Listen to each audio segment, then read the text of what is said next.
we are going to walk you through a lot of history.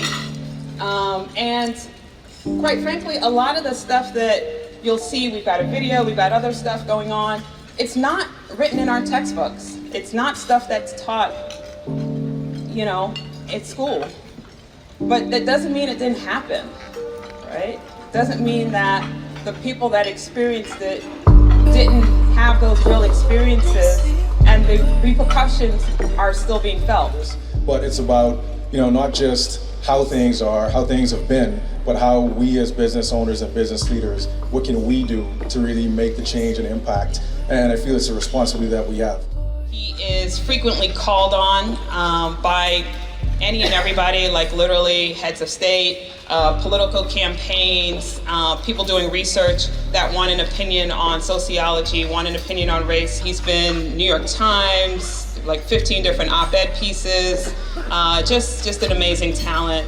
And again, we're grateful that he chose to spend his Wednesday night away from his family to be here with us. So with that, Dr. Ray. Big light colors, basically the same. Historically redlined areas. We cannot simply separate housing from income and wealth, nor can we separate it from education. And I want to walk you through some of the ways in which this operates. First, you heard about Tulsa. But unfortunately, Black Wall Street is not the only city to experience what we call kind of racial terror or massacres. This is what's key. So I want you to look at this. This is what Tulsa looked like. Predominantly Black area, affluent, called Black Wall Street for a reason. Because we're going to get to why Black people were out there in a second. Because what they said was, Black people need to go make their own way, go make your own city. So Black people went out to Oklahoma. This was during the time of the Wild Wild West. If people like me, you kind of grew up watching Wild Wild West movies with your parents or your grandparents, and you used to see them just going out there. There weren't any laws, people just wilding out. They were wilding out because they were getting land. They were going that way, just founding cities. You know what? Nobody has this land. I'm just gonna 50 acres, they're all mine. That's literally what happened. It's called the Homestead Act. I'm gonna get to it in a second. What's key though, is this is what Tulsa looked like after this incident. 300 killed, 35 blocks destroyed. I want you to think about in Washington, D.C. Raise your hand if you have a business in D.C., in the DMV. Obviously, pretty much all of you. Imagine, so there's about 250 people in here. That's about 300 businesses. Imagine all of your businesses gone. And you don't have insurance to recover it. What do? You've now lost your homes. Rosewood, Florida, up to 150 deaths. And to be key, these are forms of racial terror. Either the KKK or people acting as if they are the KKK, literally destroying Black cities. What's key is where these are located at. Baltimore, St. Louis, Tulsa. Still Black cities today. But cities that we talk about as if they are simply deplorable. It's a reason why they're that way. It's not by accident.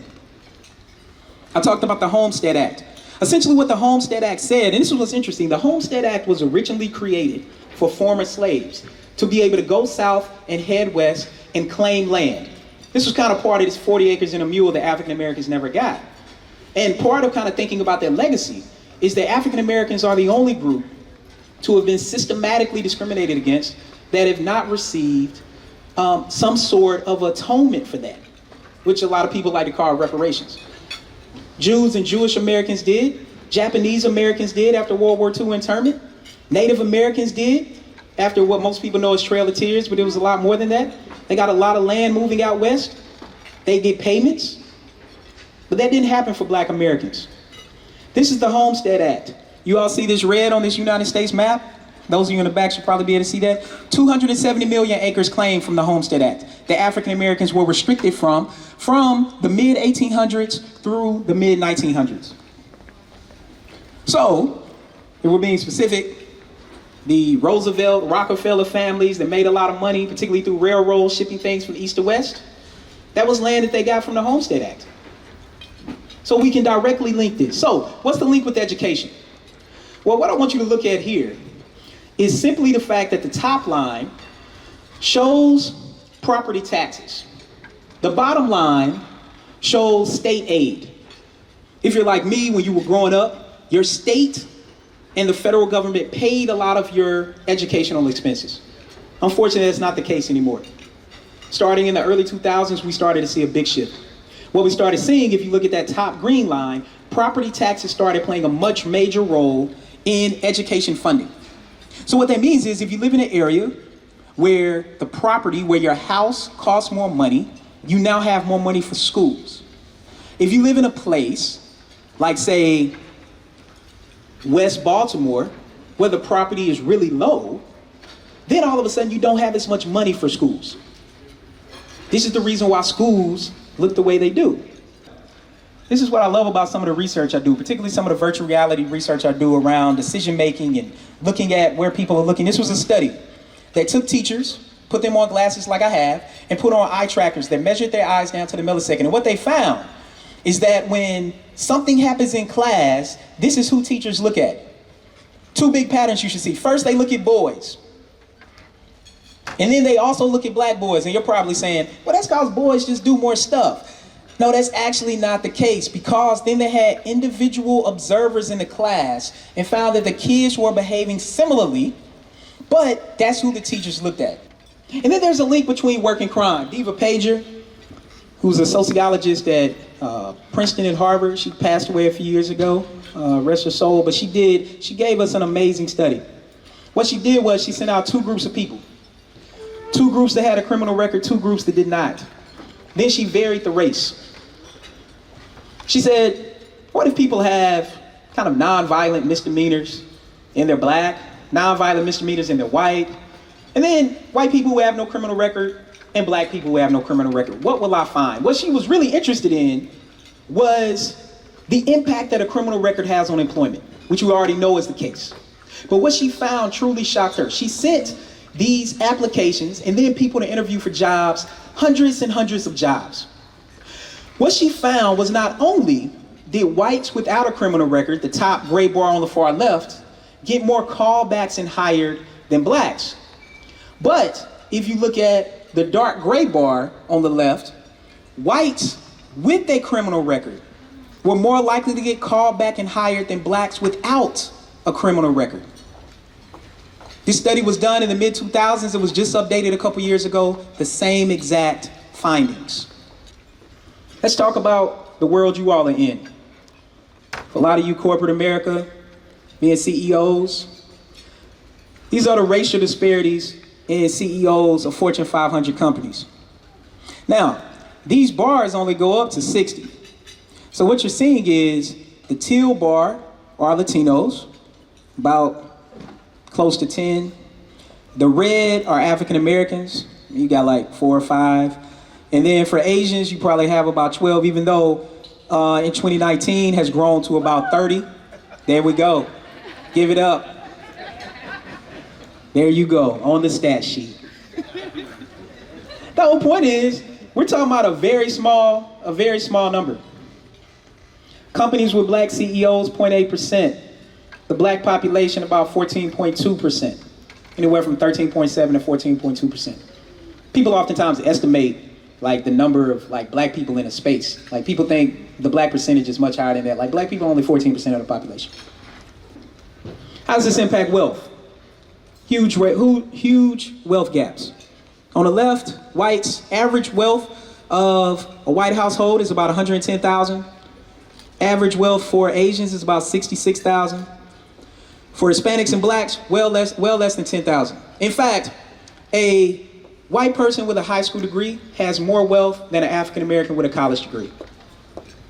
That's not because black people just spend more money, like they're just spending money like crazy. In fact, studies show that black people are more frugal with their money. They just have much less of it. So you can be frugal with your money, but if you have no money to invest, and as you all know in this room, oftentimes in order to make money, you got to spend money.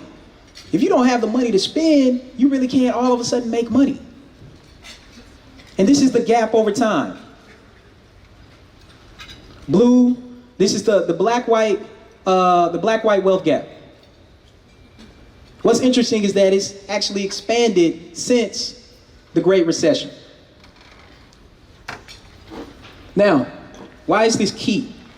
The big thing that they tell people is in order to be successful, you go to college. And when you go to college, then you get a good job. What they oftentimes don't tell you is unless you get a scholarship or grants or your parents to pay for it, you're gonna have a lot of school debt when you go to college. And because African American families didn't have that nest egg when they get ready to go to college, they get accepted to college, they make good enough grades, good enough test scores to get in college, but then they gotta take out loans.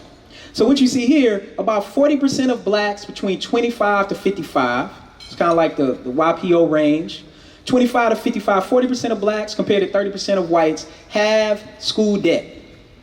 How much does it impact them? That second bar line, that's African Americans. Huge disparities. On average, African Americans have well over $40,000 in school debt relative to about $30,000 for whites. School debt is one of the biggest drivers of the inability for African Americans to obtain wealth. Whereas for probably similar for you all, similar to my family, my kids won't necessarily have to accrue that debt when they go to college, regardless of where they go. Now, part of the luxury of being a professor is that my kids get to go to Maryland for free. Like that's pretty amazing. Like I work for that. Believe me, I work for that. But most of us don't have that. But in this room, you're not exactly always worried about where the tuition's gonna come up from your kids. And this is where this legacy of the Freedmen's Bureau, which you all heard about, where money was literally stripped from African Americans, this is why this is so significant. This is why the 40 acres and a mule is so significant. African Americans were actually offered that, and a lot of people don't know the legacy. African Americans were offered 40 acres and a mule. And then what happened, Rutherford B. Hayes, in order for him to become president, Republicans, who was the party of Lincoln, and who African Americans primarily supported and were up until kind of the mid 20th century, that they made a deal with Southern Democrats. And what the deal was is that in order for Rutherford B. Hayes to be president, we would strip back a lot of the progress, the racial progress that had been made in such a short period of time, which is called Reconstruction. There were more African Americans elected to Congress during that period than there were throughout the 20th century. This house is a house in Fairwood in Prince George's County. The reason why I put this up is because Prince George's County, as most of you probably know, is the most affluent African American county in the United States. Fairwood is one of the most luxurious neighborhoods there. But this house, which was the plantation owner's house, still sits there. So I want to walk you through how this money operates. First thing, in the DC area, after slavery ended, DC area slave owners received reparations for their slaves. Raise your hand if you knew that. A couple people received reparations for their slaves. That's one way they made money. Second way they made money was then they kept the land. They were able to develop the land. Second way they made money. Third way they made money, then they sold that same land where African Americans worked on to African American affluent families, and the house still sits there. This isn't the only neighborhood that looks like this. So what should you do about this? Well, I feel like over the last hour, you just came a racial equity learner.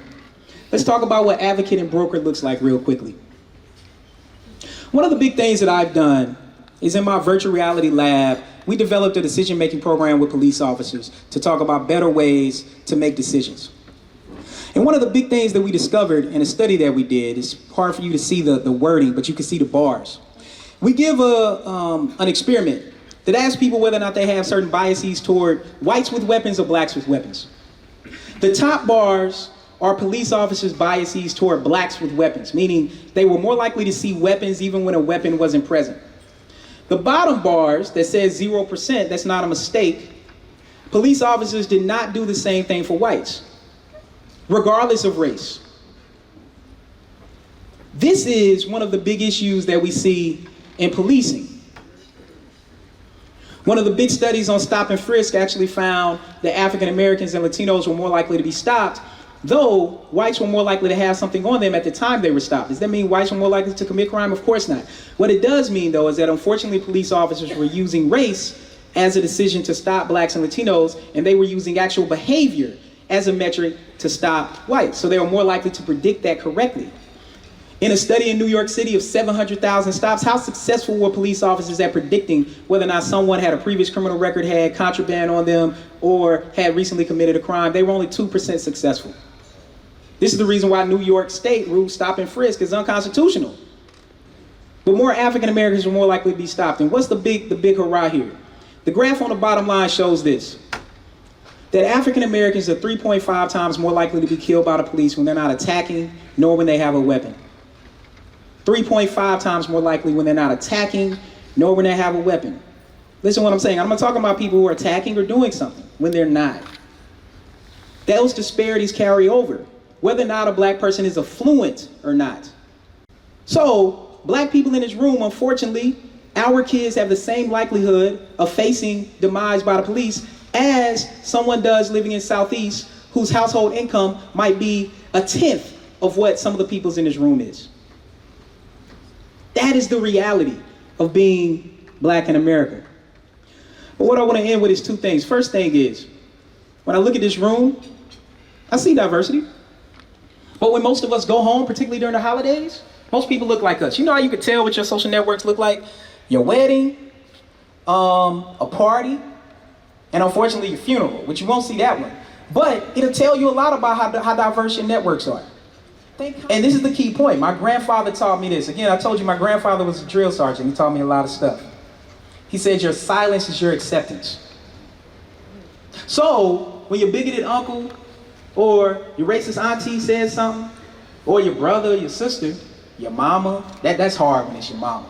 It's hard when it's your mama. I get it. But realize your silence is your acceptance. And you actually have to speak out and say something. When you're at work, you have to do something when you see something.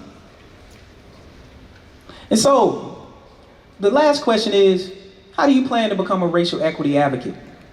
There are ways. David Rubenstein has funded a fellows program. He funded a lot of the stuff that we see downstairs. Georgetown voted to do something about reparations. One thing you may or may not know is that Georgetown was basically able to sustain itself and become one of the best universities in the world because they actually sold a large number of slaves. And the students recently voted to pay like a $72.20 tax that kind of represented the 272 slaves that were sold. And then Georgetown is allowing for the descendants of those slaves to go to college tuition free. And really not tuition free. Like, I hate the free part. Like, as it suggests you getting a handout. No, like tuition paid back for stuff that's already being done. Uncle Nearest is another example. You should look up this story. Uncle Nearest actually created Jack Daniels. And to atone for this, Jack Daniels' descendants has funded an entire black-owned scotch and bourbon and whiskey, which is called Uncle Nearest. And honestly, it's really, really good. And I'm from Tennessee, so I know a lot about bourbon and whiskey. I'm gonna end with this. This house here that you see in the distance in this land is actually my family's land that my great-great-grandmother was a slave on, and my great-grandmother was born on. And for a lot of black women in particular, they went from working as slaves, as domestics, to then working as domestics with low pay. And that was my great-grandmother's role, taking care of the master's children. But when those children got grown, their father put in his will to give some of this land to Maggie Mitchell. And we fast forward 50 years, these 13 and a half acres is still in my family because of that atonement of those kids. So see, there are a lot of ways that we can make change. And those of you in here, you have the ability to do that. I want my kids, and I'm sure you want your kids and your grandkids, to grow up in a society where we don't have to keep talking about race or sexism or any other thing. And you know what? If we wanted a society like that, we can do something about it. And so I hope you'll go out and be a racial equity broker. I appreciate your time.